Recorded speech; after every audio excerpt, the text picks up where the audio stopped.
And 'hit 3' ఏదైతే cinema release అయిందో చేసిన ఏ సర్టిఫికేట్ వచ్చి అంత రచ్చ రచ్చ నడుస్తుంది. వేరే విషయం పక్కన పెట్టేస్తే కలెక్షన్ పరంగా చూసుకుంటే దుమ్ము దులిపేసిందండి. వాళ్ళు అఫీషియల్‌గానే అనౌన్స్ చేశారు. డే 1 కలెక్షన్‌లు వచ్చేసి 43,00,00,000 అని. ఇంక డే 2 చూసుకుంటే మీకు దాదాపు 40% డ్రాప్ అయితే కనిపించిందండి. ఆల్మోస్ట్ 12,00,00,000 దాకా అయితే నెట్ అయితే రావడం చూసాం. ఓవరాల్‌గా చూసుకుంటే ఒక మంచి హ్యూజ్ కలెక్షన్ తోటి ముందుకెళ్తూ ఉందండి. ఎందుకంటే ప్రస్తుతం 22,00,00,000 ఇది ఒక 12,00,00,000 దాదాపు 34,00,00,000 దాకా అయితే మంచి కలెక్షన్ చోటైతే ముందుకెళ్తూ ఉంది సినిమా అయితే. ఎక్స్ట్రాడినరీ స్టార్టప్ అయితే వచ్చింది. ఎందుకంటే కెరీర్ బెస్ట్ కలెక్షన్లు అయితే రావడం చూసాం. ఇంతకుముందు దసరా హైయెస్ట్ కలెక్షన్స్ ఉండేవి. దాన్ని దాటేసి సరిపోదు సినిమా కూడా కొన్ని ఏరియాలో మంచి కలెక్షన్ అయితే రాబట్టగలిగింది. కానీ ఈ సినిమా చూస్తే టోటల్‌గా డిఫరెంట్ అయిపోయింది. ఎందుకంటే చిన్నపిల్లలు గెలవలేదు.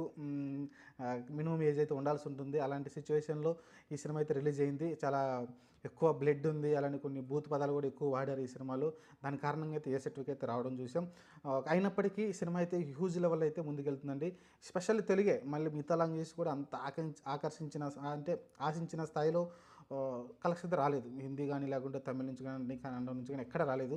జస్ట్ ఓన్లీ తెలుగు లాంగ్వేజ్ వరకే అయితే ఇంత కలెక్షన్ అయితే రావడం చూసాం మనమైతే. నాని గారి కెరియర్‌లో బెస్ట్ కలెక్షన్ అయితే వచ్చినాయి. తెలిసి ఈజీగా చూస్తే నాకు ఇది లాంగ్